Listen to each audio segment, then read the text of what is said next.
श्री कृष्ण, जय श्री हरि।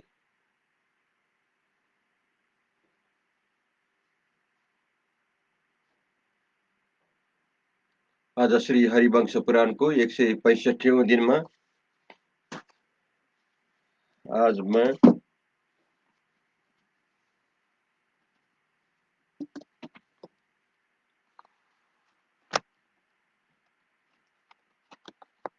त्र्याधिक 7औं अध्यायको बाँकी भागलाई पूरा गर्दैछु। कल तक हमने श्रवण किया था, मधुसूदन ने अश्रुत नामक पुत्र को श्रुतसेना नामावली पत्नी की गोद में दे दिया। उसे देकर भगवान श्री कृष्ण बड़े प्रसन्न हुए और अपनी उस पत्नी से बोले, यह सदा के लिए तुम दोनों का पुत्र रहे। श्री कृष्ण की बृहति नाम वाली पत्नी के गर्भ से गध की उत्पत्ति बताई जाती है। शैब्या के गर्भ से अंगद, कुमुद और श्वेत नामक पुत्र की उत्पत्ति कही गई है। शैब्या की श्वेता नाम वाली एक कन्या भी थी। सुदेबा के गर्भ से अदा, बह, सुमित्र, सूचि, चित्ररथ तथा चित्रसेन ये 5 पुत्र और चित्रा तथा चित्रावती ये 2 कन्याएं उत्पन्न हुई थी। वन स्तंभन, निवासन तथा अवन स्तंभ ये 4 पुत्र और स्तंभवती नाम वाली पुत्री कन्या। इन सब की उत्पत्ति कौशिक के गर्भ से हुई थी। उत्पन्न शंखु, वज्रासु और क्षिप्र ये 4 पुत्र सुत सोमा के गर्भ से उत्पन्न हुए थे। युधिष्ठिर के गर्भ से युधिरिष्टि के गर्भ से युधिरिष्ट नामक पुत्र जन्म हुआ था। इसके सिवा 2 पुत्र और उत्पन्न हुए थे, कपाली और तथा गरुड़। ये दोनों ही विचित्र रीति से युद्ध करने वाले थे। ये तथा इसी तरह भी सहस्रों पुत्र श्री कृष्ण से उत्पन्न हुए थे। इस बात को तुम मेरे द्वारा जान लो। भगवान वासुदेव के पुत्र 1,80,000 बताए गए हैं। ये सब के सब रणकर्म विशारद तथा शूरवीर थे। इस प्रकार मैंने तुमसे भगवान जनार्दन की संतति का वर्णन किया है। नृपश्रेष्ठ प्रद्युम्न के विदर्भ राजकुमारी रुक्मवती के गर्भ से अनिरुद्ध नामक पुत्र का जन्म हुआ, जिसकी गति को युद्ध में कोई रोक नहीं सकता था। अनिरुद्ध की ध्वजा पर मृग का चिन्ह था। बलदेव जी के रेवती के गर्भ से 2 पुत्र उत्पन्न हुए, जिनके नाम थे निषठ और उल्मुख। ये दोनों भाई देवताओं के समान तेजस्वी तथा पुरुषों में श्रेष्ठ थे। वसुदेव के 2 पत्नियां और थी, सुतनु तथा सुतारा। इन दोनों के गर्भ से वसुदेव के 2 पुत्र हुए, पौंड्रुक और कपिल। इनमें से कपिल तो सुतारा के गर्भ से उत्पन्न हुआ था और पौंड्रुक सुतनु का पुत्र था। उन दोनों भाइयों में से पौंड्रुक तो राजा हुआ और कपिल वन को चला गया। वसुदेव में से उनकी चतुर्थ वर्ण वाली भार्या से एक महाबली वीर का जन्म हुआ था, जिसका नाम था जरा। वह समस्त धनुर्धर निषादों का स्वामी था। काश्या ने सांब से सुपार्श्व नामक पुत्र प्राप्त किया, जो महान वेगशाली था। अनिरुद्ध के सानु नामक पुत्र उत्पन्न हुआ। सानु से वज्र का जन्म हुआ। वज्र से प्रतिरथ उत्पन्न हुआ। प्रतिरथ के पुत्र का नाम सुचारु था। वृष्णि के छोटे पुत्र अनमित्रों से सिनी का जन्म हुआ। सिनी से महारथी सत्यवादी सत्यक उत्पन्न हुए। सत्यक से उनके सुरवीर पुत्र युयुधान सात्विक का जन्म हुआ। युयुधान का पुत्र असंग और असंग का पुत्र मणि हुआ। मणि के पुत्र का नाम युगंधर था। इस प्रकार यहाँ वंश का वर्णन समाप्त किया जाता है। जय श्री हरि। जय श्री कृष्ण। अब मैं चतुर्धिकशतमो अध्याय प्रारंभ करने जा रहा हूँ। इसमें आज हम प्रद्युम्न का जन्म, साम्बरासुर द्वारा प्रद्युम्न का सूति का गृह से अपहरण, प्रद्युम्न मायावती संवाद और प्रद्युम्न का शंबासुर के 100 पुत्र के साथ युद्ध, इस विषय में आज हम श्रवण करेंगे। जन्मेजय ने पूछा कि सुन मुने, आपने पहले जो यह बताया है कि प्रद्युम्न ने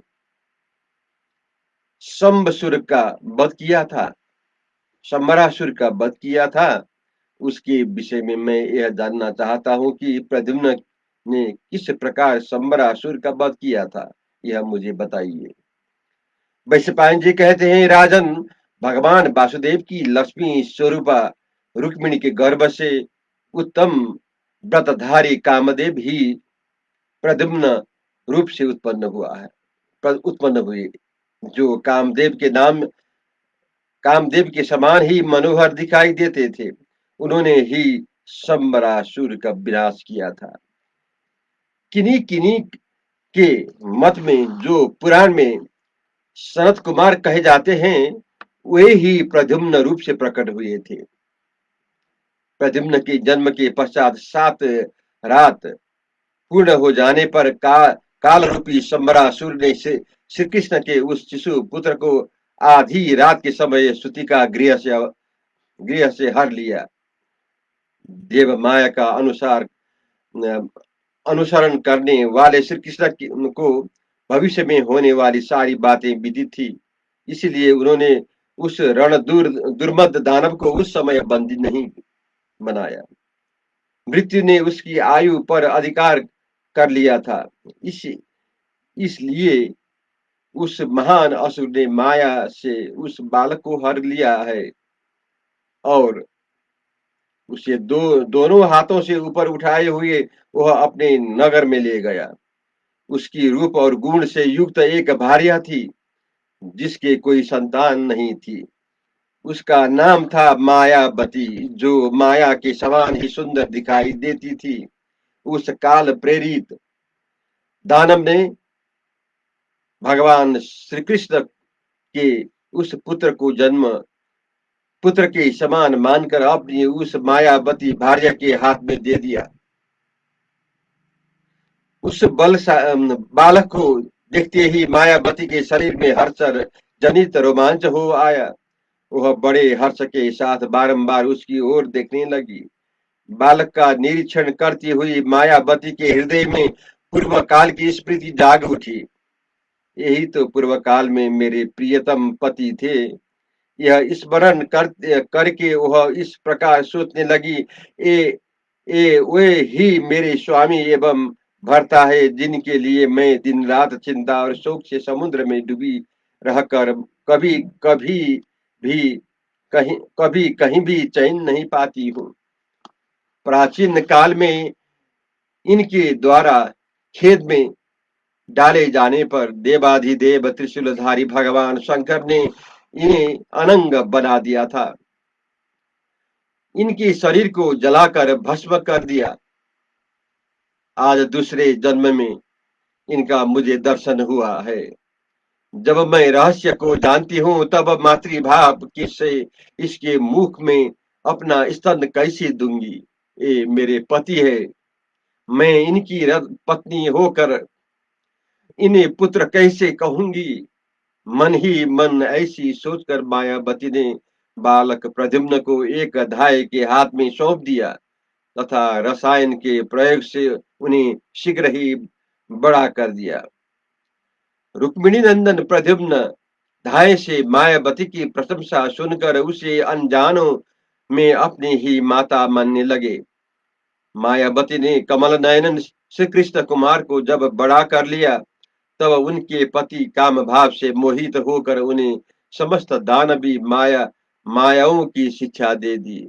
प्रद्युम्न जब युवा अवस्था में स्थित हुए, तब साक्षात कामदेव के समान दिखाई देने लगे। वे स्त्रियों के मनोभावों को ज्ञाता और संपूर्ण अस्त्रों के प्रयोग में पारंगत थे। उस समय मायावती ने कामवती नारी की भांति अपने उस प्रियतम पति की कामना की। वह मुस्कुराती हुई देखने और अपने हाव भाव से उन्हें लुभाने लगी। उस मनोहर हास हास हास वाली देवी मायावती को अपने प्रति काम आसक्त होती देख वे इस प्रकार बोले। प्रद्युम्न ने कहा, अरे तुम मातृ भाव का उल्लंघन करके इस तरह विपरीत बर्ताव कैसे कर रही हो है। आओ तू दुशिला जान पड़ती है। तेरा चित्त अपने श्री तत्व को लेकर चंचल हो उठा है। तभी तो तू मेरे प्रति पुत्र भाव का परित्याग करके कामलोभ से प्रेरित हो विपरीत वार्ताव कर रही है। इससे तो जान पड़ता है मैं तेरा पुत्र नहीं हूँ। सौम्य, तेरे शील स्वभाव में यह उलट फेर कैसा? देवी, मैं यथार्थ बात जानना चाहता हूँ। तू ठीक ठीक बता दे कि तेरा यह व्यवहार कैसा है। निश्चय ही नारियों का स्वभाव विद्युत पात के समान चपल होता है। जैसे बादल पर्वत शिखरों से सशक्त होते हैं, उसी तरह काम मोहित स्त्रियां सभी पुरुषों पर आसक्त हो जाती है। सौम्य, स्त्रियां सभी पुरुष पर आसक्त हो जाती है। सौम्य, शुभे, यदि मैं तेरा पुत्र हूं तो वह बता दे, अथवा यदि तेरा पुत्र न भी हूं तो वह भी बता दे।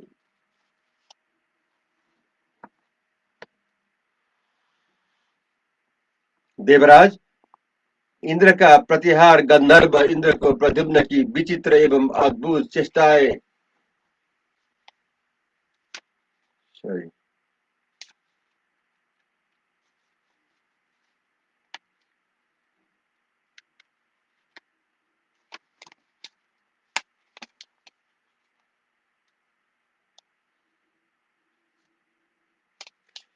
अच्छा, मैं तेरे मुख से यथार्थ बात सुनना चाहता हूँ। तू यह क्या करना चाहती है? उनके इस प्रकार पूछने पर भीरु भीरु हृदय मायावती, जिसकी सारी इंद्रियां काम से व्यतीत हो उठी थी, एकांत में अपने प्रियतम केशव कुमार से इस प्रकार बोली। प्राण बल्लभ, तुम मेरे पुत्र नहीं हो और सम्बरासुर भी तुम्हारा पिता नहीं है। वृष्णि कुल नंदन, तुम जन्म से ही रूपवान और पराक्रमी हो। वसुदेव नंदन श्री कृष्ण के पुत्र हो और माता रुक्मिणी का आनंद बढ़ाने वाले उनके लाडले लाल हो। तुम्हारे जन्म की 7वें दिन जब तुम बालिका बल जब जबकि तुम बाल शिशु के रूप में शैया पर उतान सुलाए गए थे, मेरा भरण पोषण करने वाले तथा बल और पराक्रम पूर्वक किसी कार्य में प्रवृत्त होने वाले सम्बरासुर ने तुम्हारे पिता भगवान वासुदेव के विशाल गृह को तिरस्कृत करके श्रुति का गार के भीतर से तुम्हारा अपहरण किया कर लिया है। तुम इंद्र के समान तेजस्वी पिता के पुत्र हो, जो भी शूर ने तुम्हें हर लिया। वीर, तुम्हारी माता रुक्मिणी भी तुम जैसे बालक के लिए निरंतर शोक मग्न रहकर करुण विलाप करती और अत्यंत संतप्त होती है। ठीक उसी तरह जैसे अपने बछड़े से बिछुड़ी हुई गाय उसके लिए क्रंदन करती है। तुम्हारे पिता भगवान गरुड़ ध्वज इंद्र से इंद्र से भी महान है, किंतु उन्हें भी इस बात का पता नहीं है कि तुम बाल्यावस्था में ही यहाँ लाए गए हो। प्रियतम, तुम वृष्णि कुल के कुमार हो, शंबर के पुत्र नहीं। वीर दानव तुम जैसे पुत्रों को जन्म नहीं देते। सौम्य, इसलिए मैं तुम्हें चाहती हूँ, क्योंकि मैंने तुम्हें उत्पन्न नहीं किया है। मैं दुर्बल अबला तुम्हारे मनोहर रूप दर्शन करके मन ही मन काम से संतप्त हो रही हूँ। प्राण वल्लभ वृष्टि नंदन, मैंने जो कुछ करने का निश्चय किया है, मेरे हृदय में जो भाव है उसे तुम मेरे मन मंदिर में निवास करके पूर्ण करो। तुम्हारे प्रति मेरे हृदय में जो सद्भाव था वह सब मैंने तुम्हें बता दिया। न तो तुम मेरे पुत्र हो और न सम्मरासुर के ही। मायावती की कही हुई यह सारी बात सुनकर भगवान चक्रपाणी के पुत्र प्रद्युम्न कुपित हो उठे। ये समस्त मायाओं को ज्ञाता थे। उन्होंने अपना नाम सुनकर सम्रासुर को युद्ध के लिए ललकारने का निश्चय किया। वे मन ही मन कहने लगे, अहो, इस दुष्टात्मा दानव ने केशव के शिशु पुत्र का अपहरण किया है, तो भी यह निर्भय बना बैठा है और मैं आज इससे भय मान रहा हूँ। अब यह किस प्रकार मेरे ऊपर कुपित होगा और कैसे मेरे द्वारा इसका वध किया जाएगा। मैं पहले क्या करूं जिससे यह मंद बुद्धि दानव मुझ पर कुपित हो।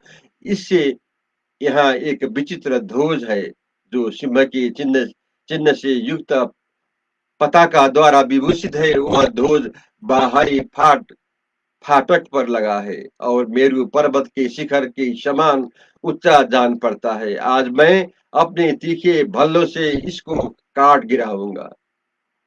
अपने ध्वज को खंडित हुआ जानकर सम्भरासुर युद्ध के लिए निकलेगा। तब मैं युद्ध के द्वारा समरांगण में इसका वध करके द्वारकापुरी को जाऊंगा। मन ही मन ऐसा कहकर प्रद्युम्न ने बलपूर्वक धनुष पर प्रत्यंजा चढ़ाई और उस पर बाण का संधान किया। उस बाण के द्वारा महाबाहु प्रद्युम्न ने सम्रासुर के ध्वज रत्न को काट डाला। महात्मा प्रद्युम्न के द्वारा ध्वज के खंडित होने का समाचार सुनकर कुपित हुए काल संबर ने अपने पुत्रों को आज्ञा दी, महावीरों, इस रुक्मिणी पुत्र को तुरंत मार डालने की चेष्टा करो। इसने मेरा अप्रिय किया है, अब मैं इस तरह इसे जीवित देखना नहीं चाहता। सम्रा का यह आदेश सुनकर उसके पुत्र कवच आदि से सुसज्जित हो प्रद्युम्न को के वध की इच्छा से हर्षपूर्वक निकले। चित्रसेन, अतिसेन,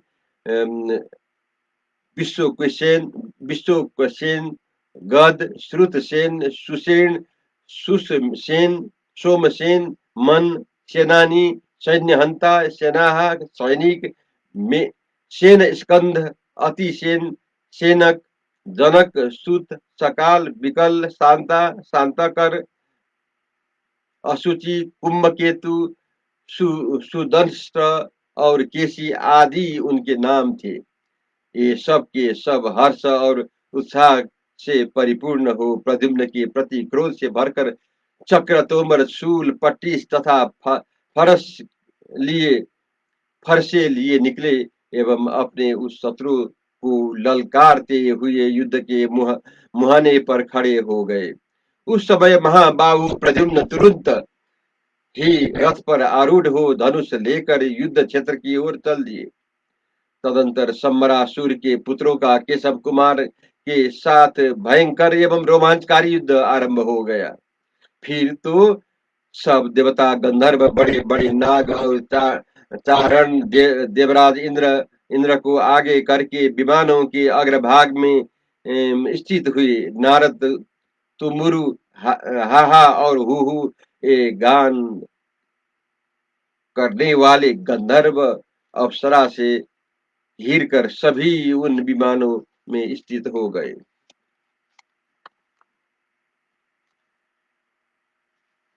जय श्री कृष्ण। बाकी भाग में कल प्रस्तुत करूंगा।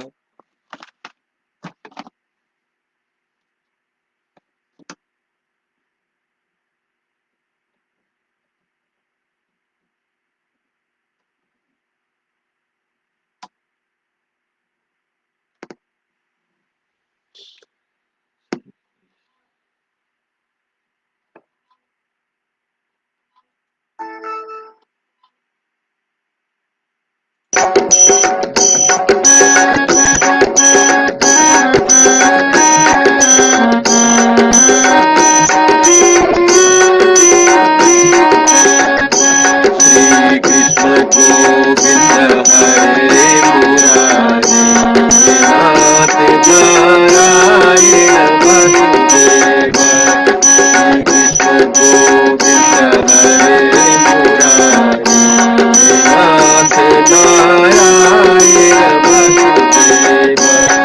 माधव स्वामी सखा हमारे, माधव स्वामी सखा हमारे, नाथ नारायण वसुदेव। कृष्ण गोविंद हरे मुरारी, नाथ नारायण वसुदेव। श्री कृष्ण गोविंद हरे मुरारी, नाथ नारायण वसुदेव। श्री हरि शरणं प्रभु हरि शरणं, श्री हरि शरणं, श्री हरि शरणं प्रभु हरि शरणं, श्री हरि शरणं।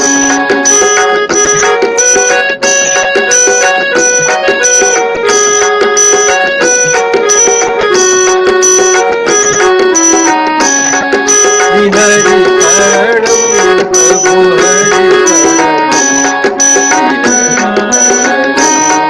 श्री हरि शरणं, श्री हरि शरणं प्रभु हरि शरणं, श्री हरि शरणं। जय श्री कृष्ण, जय श्री हरि।